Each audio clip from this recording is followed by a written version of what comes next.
ഈ ഇടയ്ക്കൊരു വാർത്ത ഉണ്ടായിരുന്നു, വായനാറ്റം സഹിക്കാൻ വയ്യാതെ ഡിവോഴ്സ് ചെയ്തു എന്നുള്ളത്. എത്ര കണ്ട് ശരിയാണെന്ന് എനിക്കറിയില്ല. പക്ഷെ അങ്ങോട്ടും ഇങ്ങോട്ടും ഒരു മ്യൂച്വൽ റെസ്പെക്റ്റും ഹെൽപ്പ് ചെയ്യാനുള്ള ഒരു ഇതുണ്ടായിരുന്നു. ആദ്യം ഒരു ഡെന്റിസ്റ്റിനെ കാണിക്കണമായിരുന്നു, ഒരു ഡിവോഴ്സ് ഒഴിവാക്കായിരുന്നു.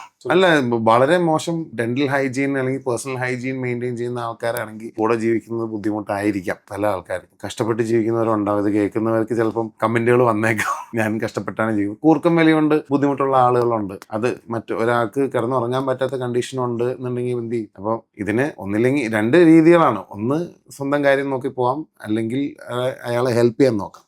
പല കാരണങ്ങൾ കൊണ്ട് ബാഡ് ബ്രത്ത് വരാം. ഓക്കെ, അത് ഞാൻ നേരത്തെ പറഞ്ഞതുപോലെ തന്നെ നമുക്കിപ്പോൾ ടങ്ങിന്റെ കോട്ടിങ് മുതൽ പല്ലിന് കേടുള്ള കണ്ടീഷൻ ആണെങ്കിലും, ലങ്സിൽ ഇൻഫെക്ഷൻ ഉണ്ടെങ്കിലും, കിഡ്നിക്ക് പ്രോബ്ലം ഉണ്ടെങ്കിലും, ഡയബറ്റീസ് ഉണ്ടെങ്കിലും, ഗംസിന് ഇഷ്യൂസ് ഉണ്ടെങ്കിലും ഒക്കെ ബാഡ് ബ്രത്ത് വരാം. ഇതെന്താന്നുള്ളത് ഫൈൻഡ് ഔട്ട് ചെയ്യാന്നുള്ളതാണ് ഫസ്റ്റ് കാര്യം. രണ്ടാമത്തെ കാര്യം, ഇതിന് പ്രോപ്പർ ആയിട്ടുള്ള ട്രീറ്റ്മെന്റ് എടുക്കുക. സ്വന്തമായിട്ട് ഇത് മെയിൻറ്റെയിൻ ചെയ്യണം എന്നുള്ളൊരു ആഗ്രഹത്തോടു കൂടി തന്നെ അതിനെ മെയിൻറ്റെയിൻ ചെയ്യാൻ ശ്രമിക്കുക എന്നുള്ളതാണ്.